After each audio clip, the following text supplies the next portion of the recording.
तो दोस्तों, मैं चंद्र ब्लॉग में आपका स्वागत करता हूं और इस समय मैं माता सती अनसुईया से 200 मीटर आके एक हनुमान जी का मंदिर है, वहां एक आश्रम है। ये यहाँ रुकने की और भोजन प्रसादी की, ठहरने की व्यवस्था है। बहुत अच्छी व्यवस्था है हनुमान जी के मंदिर पे। तो अब सुबह का समय है, 6:30 बज रहे हैं और अब हम अपनी यहाँ से नर्मदा परिक्रमा शुरू करते हैं। तो हम वीर बजरंगी हनुमान जी के दर्शन कराते हैं। आप भी दर्शन कीजिए। सामने चाय प्रसादी चल रही है और उधर ये टेंट में सभी परिक्रमा वासियों के रुकने की व्यवस्था है। और चलते हैं, ये देखिए यहाँ मंदिर परिसर में भी रुके हुए हैं। और ये सुबह सुबह आप बजरंगबली जी के दर्शन कीजिए। तो दोस्तों देखिए, अभी हम ये सामने से जो रोड आ रहा है ये माता अनसुईया और ये झांझर गांव है। तो देखिए ये कार से यहाँ के स्थानीय लोग जो हैं नर्मदा परिक्रमा वासियों के लिए ये चाय, नाश्ता, बाल भोग वगैरह और ये इन्होंने ये कमंडल वगैरह भी ये परिक्रमा वासियों को दिए जा रहे हैं। तो ये बहुत अच्छी व्यवस्था है यहाँ पर, ये परिक्रमा वासियों की सेवा के लिए ये स्थानीय लोग। तो और ये बिल्कुल माता अनसुईया माता मंदिर से आगे ज़्यादा से ज़्यादा 400 मीटर आगे आकर के है। ये छोटा सा मंदिर है और यहाँ ये देखिए सारी व्यवस्था, ये बाल भोग की और ये कमंडल वगैरह परिक्रमा वासियों को वितरित किए जा रहे हैं। नर्मदे हार। इस समय करीब 7 बज रहे हैं और अभी हम माता अनसुईया माता मंदिर से आगे जो हनुमान मंदिर है वहाँ से चले थे। तो वहाँ से करीब 200-300 मीटर आगे जा कर के फिर हमको रोक लिया गया चाय प्रसादी, भोजन प्रसादी के लिए। यहाँ के स्थानीय लोग अपनी कारों से सारा सामान लेके आए थे, जिसमें चाय वगैरह, बाल भोग वगैरह और एक एक हमको उन्होंने कमंडल भी दिया, वो लड्डुओं से भरा हुआ है। हमने बहुत मना किया, मैंने कि भैया हमारे पास है, सब कुछ व्यवस्था है, हम कहाँ लेके चलेंगे इतना वजन। तो उन्होंने कहा ठीक है, जिसको ज़रूरतमंद हो उनको दे देना आप। तो हमने ले लिया है। ये देखिए ये लटका हुआ है, इसको फिर आगे जाके हम किसी को दे देंगे। तो उसमें से कुछ बाल भोग के रूप में हम लड्डू खा लेंगे। तो सुबह का समय, अभी सूरज निकला नहीं है, अभी भी अंधेरा है। तो देखिए किस तरह का अभी सुबह का मौसम है। माता अनसुईया माता मंदिर पर हम रुकने की इच्छा थी हमारी। माता अनसुईया मंदिर पर हम इसलिए नहीं रुके थे क्योंकि वहाँ पर काफ़ी प्रोग्राम चल रहे थे, तो इसलिए भीड़ बहुत अधिक थी। तो इस और सारा बुक था वो, तो इसलिए फिर हम 2 किलोमीटर आगे आके रुके थे। अब चलते हैं यहाँ से। हमें बतलाया गया है कुबेर भंडारी जो मंदिर है वो करीब चांदौद जो 20 किलोमीटर की दूरी पर है। तो उम्मीद करेंगे कि आज हम चांदौद पहुंच जाएं कुबेर भंडारी, क्योंकि आगे हमें बतलाया गया है कि 3 किलोमीटर तक तो आपको रोड मिलेगा, फिर उसके बाद आपको पगडंडी वाले रास्ते से चलना पड़ेगा। तो पगडंडी वाले रास्ते पे इतना चला नहीं जाता है क्योंकि ऊबड़ खाबड़ रास्ता होता है, ऊपर नीचे इस तरह से चलना पड़ता है। इस समय हम एक गांव में आ चुके हैं और वो 3 किलोमीटर वाला रोड है, उसी रोड पर है ये गांव। तो अब सूरज भी पूरी तरह से निकल आया है और आगे बस ये 3 किलोमीटर वाला रोड ख़त्म होने वाला है। ये कौन सा गांव है भैया? बरकाल कॉलोनी। बरकाल। ये जो गांव है बरकाल कॉलोनी है और ये देखिए किस तरह से ये मकान है। नर्मदे हर मैया। दोस्तों अभी क्या है कि जैसे ही हम परिक्रमा करते हैं, रात को जब आराम करते हैं, विश्राम करते हैं, तो हम पे पैर ऐसे हो जाते हैं, पंगे चला नहीं जाता है, ढंग से टेढ़े मेढ़े होकर के चलना पड़ता है। जब सुबह उठते हैं तब भी वही पोजीशन होती है। जब नहा धो करके फ्रेश होकर के जब हम परिक्रमा शुरू करते हैं तो कुछ देर तो हमारे पैरों में वैसा ही रहता है, लेकिन थोड़ी देर के बाद फिर हम अपनी पोजीशन पे आ जाते हैं। फिर वो जो हल्का सा जो दर्द होता है वो सब हैबिट में आ जाता है, इसलिए वो मालूम नहीं पड़ता। फिर हमारी स्पीड भी बढ़ जाती है। नर्मदा यार बेटा, फिर हमारी स्पीड भी बढ़ जाती है। फिर जैसे हम चलते हैं रेगुलर वैसे ही चलते हैं, लेकिन शाम को जैसे ही हम विश्राम करते हैं, थोड़ा जैसे ही हम आराम करते हैं, बस फिर हमारे को रात को उठते हैं, बाथरूम वाशरूम के लिए भी जाना होता है, तो फिर हमें वहाँ समस्या आती है पैरों में। और ये देखिए डॉगी, ये डॉगी ने अभी एक मुर्गे को मार दिया होता, उसके पीछे भागा था बड़ी तेज़। ये बरकाल कॉलोनी। दोस्तों देखिए ये रोड जा रहा है, इस रोड को क्रॉस करके हमें अब पगडंडी वाले रास्ते पे चलना है। ये रोड हमको छोड़ देना है।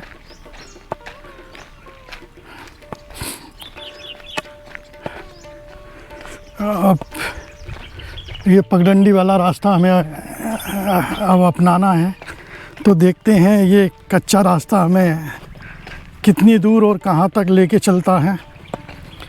यहाँ मैया जी का तट हमें मिलेगा भी कि नहीं, ये आगे हमें पता पड़ेगा, क्योंकि अभी हमें जानकारी नहीं है।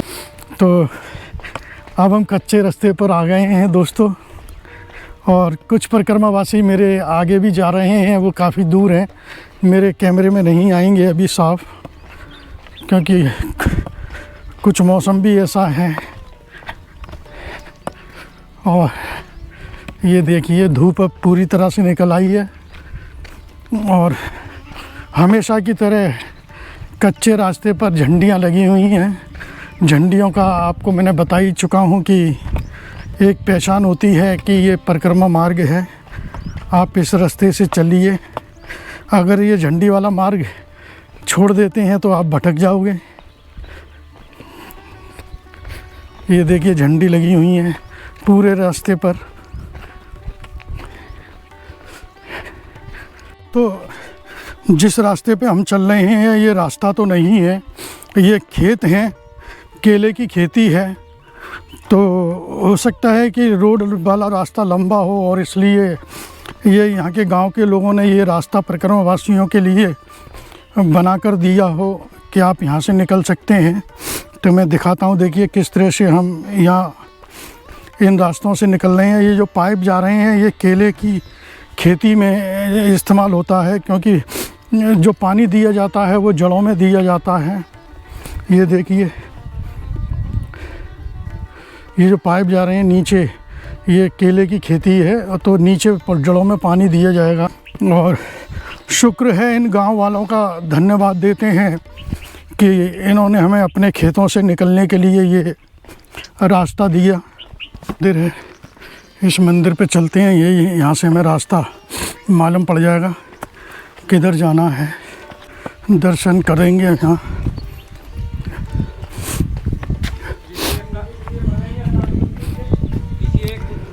नाम बताओ जो जन्म से शादी पैदा हुआ बाबा, किसी एक का नाम बताओ जो जन्म से शादी पैदा हुआ। ये वीर बजरंगबली का मंदिर, यहाँ परिक्रमावासी भी आए हुए हैं। महाराज ने जन्म से पैदा हुए। इस थोड़ा मंदिर पे हमने 10 मिनट का ब्रेक लिया था। जो इसके महाराज जी थे उन्होंने हमें रोक लिया था, चाय प्रसादी दी थी, बिस्किट दिए थे। तो सर्दी का मौसम है तो चाय मिल जाए तो बहुत अच्छी बात होती है। हमने चाय प्रसादी ली और कुछ परिक्रमावासी और थे। तो परिक्रमावासियों में एक आदत रहती है कि अधिकतर भक्त इस तरह के हैं कि वो धार्मिक उनको छेड़ देते हैं। एक महात्मा जी थे, वो भी शायद परिक्रमार्थी थे, परिक्रमा उसमें थे, उनमें आपस में झगड़ा हो गया उसको बातों को लेकर, धार्मिक बातों को लेकर के। साधु और जो गांजा पीते हैं, कुछ नहीं भी पीते हैं, इस बात को लेकर के। तो वो महात्मा जी जो है उनसे चिढ़ गए, उनको भला बुरा कहा। उन्होंने कहा भैया आप परिक्रमा कर रहे हो, आप चाय और नाश्ता कीजिए और आप यहाँ से अपनी परिक्रमा जारी रखिए, इन फालतू की बातों को क्यों करते हो।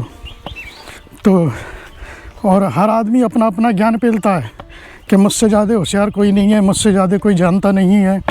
तो भैया इन ग्रंथों में इतना कुछ दिया हुआ है कि बड़े बड़े धर्मगुरु भी अभी उसमें कोशिश करते हैं जानने की। तो हम और ये आप और ये जो चल रहे हैं तो ये खामा की बहस करते हैं। तो वो महात्मा जी जो हैं उन पर बहुत ज़्यादा नाराज़ हो गए थे उनको सीधा धमकी दी है कि आप अपनी परिक्रमा कीजिए, भलाई इसी में है, आप यहाँ से चाय पानी पीजिए जाइए। तो इस तरह की बहस करना बेकार है। मेरा तर्क तो यही है कि भाई देखो, हम अपनी परिक्रमा कर रहे हैं, हम गलत करें या जैसी भी परिक्रमा कर रहे हैं, उसका मैया फल देगी नहीं देगी ये मैया और जाने और हम जाने। जो जैसा करे वो वैसा भरे। जिसको ज़्यादा ज्ञान है भैया वो अपने हिसाब से करे, जो जिसको कम ज्ञान है वो अपने हिसाब से करे।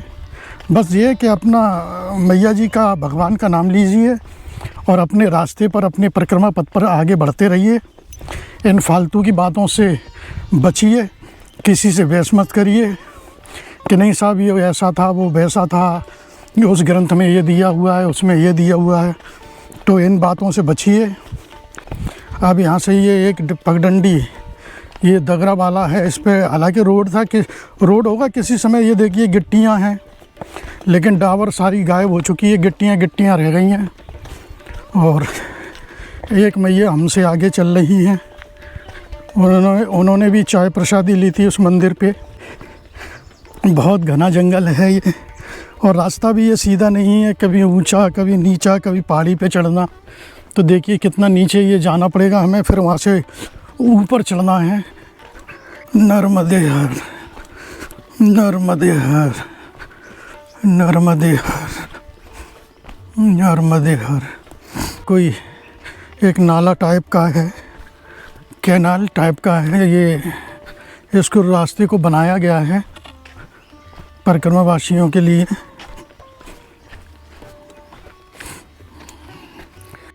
तो देखिए दोस्तों, अब यहाँ से सामने ये ब्रिज आ जाता है सामने अब पोइछा के लिए। तो अब यहाँ से देखते हैं कि हमें किधर जाना है। इधर गुप्तेश्वर महादेव मंदिर है और इधर बद्रिका आश्रम है। तो चलते हैं, बद्रिका आश्रम होते हुए शायद रास्ता होगा। तो अभी हमने जहाँ कपड़े चेंज किए थे वहाँ से हम थोड़ा नीचे आए हैं। तो अब यहाँ कोई हमें निशान नहीं लगा मिला। तो देखिए एक रास्ता ये जा रहा है, एक रास्ता ये जा रहा है, और इधर से हम आए थे। तो अब हम ये नहीं कह सकते कि हमें किस तरफ जाना है। और हम काफ़ी करीब 10 मिनट हो गए हमको यहाँ खड़े हुए, कोई निकल के भी नहीं आ रहा है। जंगल वाला एरिया है, अगर कोई आए तो हमें मालूम पड़े कि कौन से रास्ते से हमें जाना है। में जो ब्रिज है उस हाईवे पर आ चुके हैं और आगे चल करके हमें इस ब्रिज से उतरना है, क्योंकि ये ब्रिज सीधा मैया जी को पार करते हुए नीलकंठ धाम होते हुए सीधा ये राजपीपला जा रहा है। और हमें पोइछा से उतर करके नीचे तो उधर कुंवर भंडारी चांदौड़ जाना है। और ये हम ब्रिज से उतरते ही देखिए यहाँ मृत्युंजय अन्य क्षेत्र में विश्राम गृह पर आ चुके हैं। तो थोड़ा यहाँ हम ब्रेक लेंगे और चाय वगैरह पियेंगे। और ये बिल्कुल मैया जी के तट पर है। तो देखिए दोस्तों, अभी हम ये मृत्युंजय आश्रम जो है पोइछा में, पोइछा क्या जाता है? नहीं, दरियापुरा। ये दरियापुरा पोइछा पुल के उस तरफ है। हाँ सॉरी, मैंने अभी आपको बताया था कि यहाँ पोइछा है, पोइछा नहीं है। पोइछा ब्रिज के उस तरफ है जिधर हम दक्षिण तट पर चले थे, जहाँ नीलकंठ धाम मंदिर था। ये दरियापुरा है। तो यहाँ मृत्युंजय आश्रम है और उस तरफ पोइछा है। तो यहाँ पर हमको ये बाल भोग दिया गया है, जिसमें ब्लैक चने और गाठिया।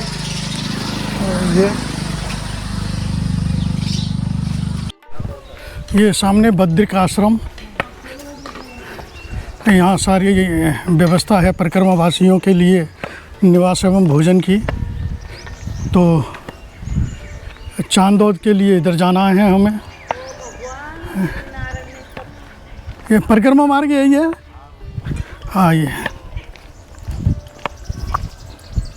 तो दोस्तों देखिए, अभी मृत्युंजय आश्रम से करीब हम 2-2.5 किलोमीटर दूरी पर आ गए हैं। दूरी तय करने के बाद अभी 2-2.5 किलोमीटर और बचा है। हम सीधे चांदौद पहुंच जाएंगे।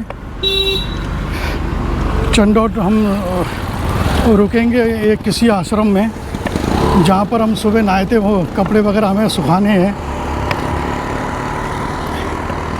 और ये इस समय हम अब चाणोद आ चुके हैं और यहाँ कुबेश्वर महादेव मंदिर तक ये रास्ता जा रहा है, तो देखते हैं, मालूम करते हैं।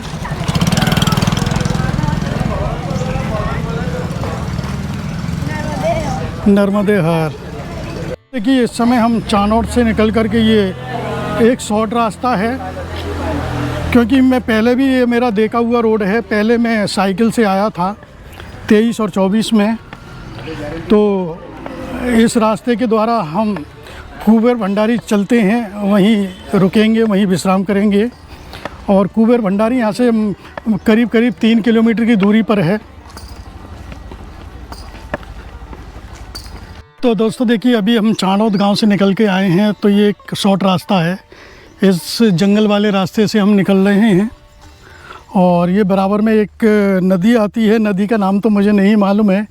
ये आगे जा कर के मैया जी हैं, तो उसमें जाके ये नदी, नहीं नर्मदा जी नहीं है, ये वो आगे है नर्मदा जी, वहाँ जाके संगम स्थल है। इधर पुल पड़ेगा, पुल पर से हमको निकल के जाना है। तो आगे जा कर के ब्रिज है, इस ब्रिज को पार करके इस नदी पे से हमें फिर कुबेर भंडारी जाना है।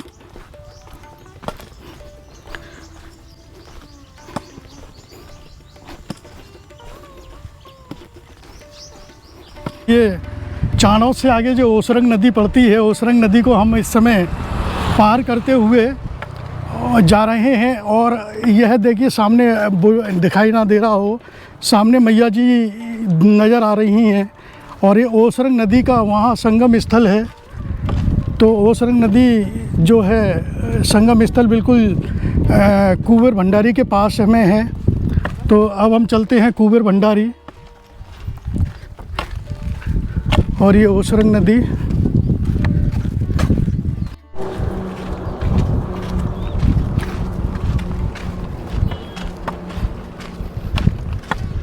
अभी कुछ ही समय में हम कुबेर भंडारी पहुंच जाएंगे। देखते हैं, दोपहर का समय है, अगर पटबंधनी हुए तो दर्शन करेंगे। और कुछ यहाँ हम ब्रेक भी लेंगे, अपने कपड़े वपड़े सुखाने हैं हमें, और हो सकता है हम भोजन प्रसादी भी यहीं करें। इस समय हम कुबेर भंडारी आ चुके हैं। ये सामने कुबेर भंडारी मंदिर का मुख्य प्रवेश द्वार आश्रम है। इसमें हम अभी अपना आसन लगाते हैं। आसन लगाने के बाद फिर हम भोजन प्रसादी के लिए चलेंगे। ये शिव कृपा। तो देखिए दोस्तों, इस समय हम कुबेर भंडारी आ चुके हैं और दर्शन करते हैं और आपको भी कराते हैं।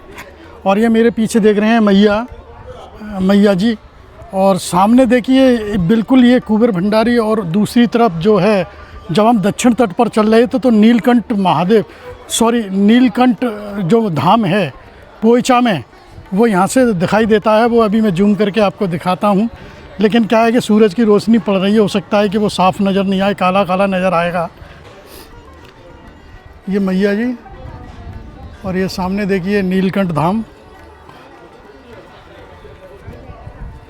ये नीलकंठ धाम है सामने। जब हम दक्षिण तट पर थे तो हमने वहाँ दर्शन किए थे और एक रात हमने वहाँ विश्राम भी किया था, रुके थे। कुबेर भंडारी के यहाँ 2 मंदिर हैं। ये पौराणिक जो मंदिर है, पुराना जो मंदिर है वो ये है।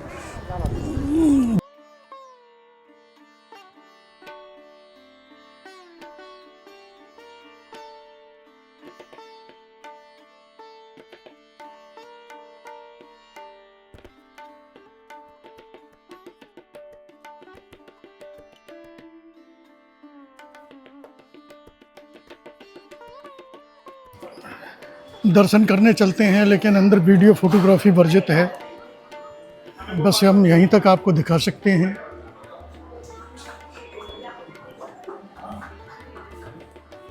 तो दोस्तों देखिए, अभी हमने कुबेर भंडारी मंदिर में दर्शन किए। अंदर वीडियो फोटोग्राफी मना थी, इसलिए हमने वहाँ शूट नहीं किया। और आप मंदिर के दर्शन कीजिए बाहर से ही, आपको हमने दर्शन बाहर से ही करा दिए हैं। तो दोस्तों अब चलते हैं आगे, जहाँ हमने अपना बैग वगैरह लेना है, फिर हम आगे बढ़ते हैं, अपनी परिक्रमा को आगे बढ़ाते हैं। तो देखिए अभी हम कुबेर भंडारी से करीब हमने दोपहर को भोजन प्रसादी पाई और दर्शन किए, आपको भी मंदिर के दर्शन कराए। अब इस समय हम चलते हैं आगे, मैया जी के तट के रास्ते से जाएंगे। क्योंकि हमें बतलाया गया है कि अगर आप रोड के रास्ते से जाओगे तो आपको 9 किलोमीटर ज़्यादा चलना पड़ेगा। तो इसलिए हम मैया जी के तट वाले रास्ते से चलेंगे, जहाँ हमें 9 किलोमीटर कम चलना पड़ेगा। ये शॉर्ट रास्ता है। चलते हैं आगे मैया जी के तट पर।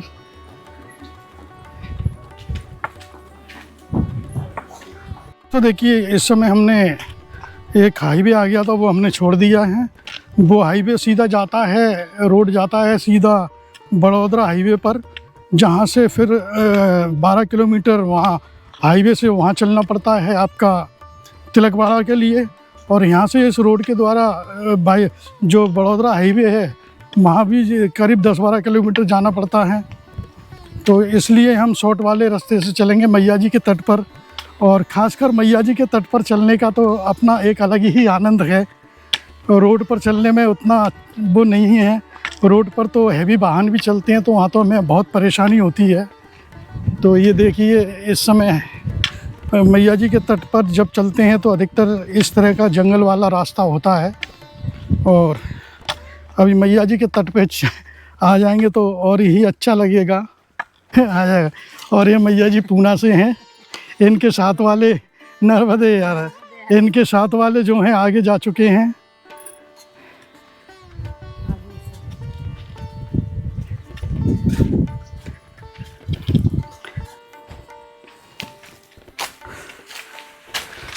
जब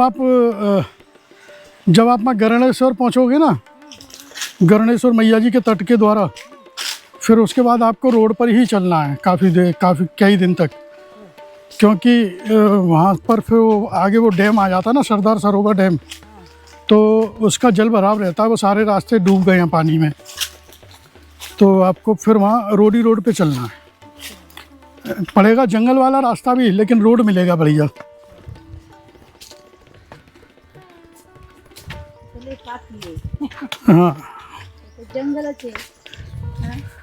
हाँ, कितना जंगल वाला रास्ता कितना अच्छा लग रहा है।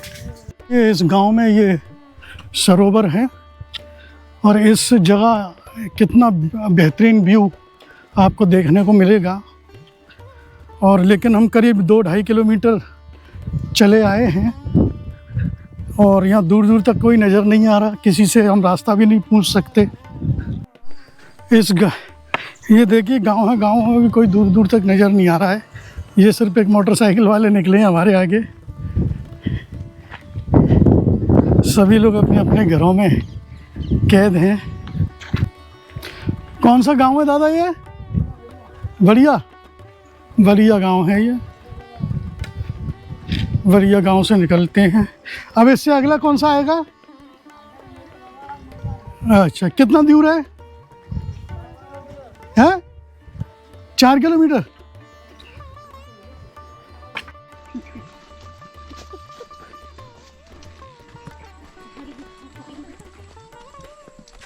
दोस्तों देखिए, अब हम करीब कुबर भंडारी से करीब 5 किलोमीटर आगे आ चुके हैं। यहाँ अभी समय कितना है, और यहाँ एक आश्रम भी है। उस आश्रम में हम पहुँचेंगे, फिर आगे की देखेंगे कि अगला आश्रम कितना है। अगर दूर हुआ तो फिर हम यहीं आज विश्राम करेंगे। और ये बाडिया गांव है। हाँ सॉरी, ये बाडिया नहीं, ये बरवाड़ा गांव है।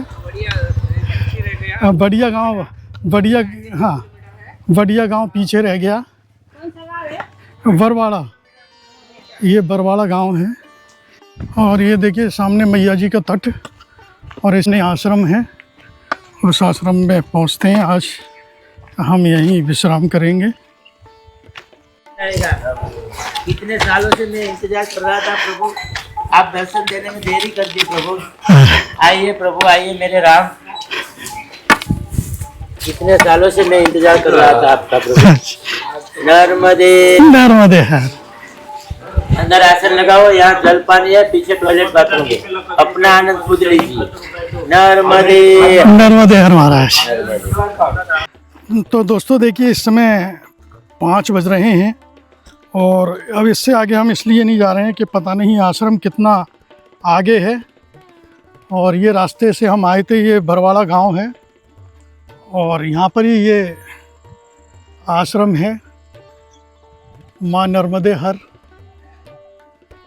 ये बहुत ही बेहतरीन आश्रम है। अभी मैं आपको दिखा दूंगा इस आश्रम का क्या नाम है, क्योंकि गुजराती में लिखा हुआ है। और ये मैया जी का तट, चलते हैं मैया जी के तट पर और आपको दर्शन कराते हैं। मैया जी के तट पर दर्शन कीजिए। सामने ये आश्रम जिसमें आज हम रुकेंगे। तो दोस्तों मैं इस आश्रम का आपको जो बोर्ड है वो दिखाता हूँ।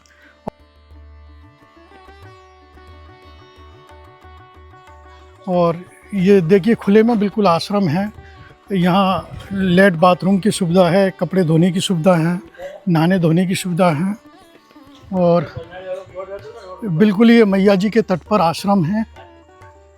और ये यहाँ कुर्सियाँ भी पड़ी हुई हैं, नीचे भी कुर्सियाँ पड़ी हुई हैं। आप शाम के समय मैया जी के किनारे बैठ सकते हैं, पूजन पाठ कर सकते हैं, पूजा वगैरह कर सकते हैं। इससे अच्छी व्यवस्था आपको कहाँ मिलेगी। ये इस आश्रम के महंत जी हैं, इनसे मिलकर बड़ी खुशी हुई महंत जी से। इस आश्रम का क्या नाम है? श्री देव गंभीर आश्रम बरवाड़ा। बरवाड़ा। आपने नर्मदा जिला तिलकवाड़ा तालुको। तो महंत जी ने इस आश्रम के बारे में बतला दिया है पूरा नाम, क्योंकि मैं समझ से बाहर था, उसमें गुजराती में लिखा हुआ था। यहाँ पर दोस्तों हमने आसन लगाया हुआ है और हम दिखाते हैं। ये परिक्रमावासी यहाँ रुके हुए हैं और भी हैं। और ये देखिए गद्दे वगैरह, यहाँ लाइट, चार्जिंग पॉइंट वगैरह सारी व्यवस्था है। एक बार और बोल दीजिए, नर्मदे। हाँ। तो दोस्तों इस समय हम बरवाड़ा गांव आ चुके हैं, जो कि कुबेर भंडारी से करीब करीब ये 5 या 6 किलोमीटर आगे है। और तो दोस्तों इस वीडियो को मैं यहीं विराम देता हूं और मिलता हूं आपसे अगले व्लॉग में। तो नर्मदे हर।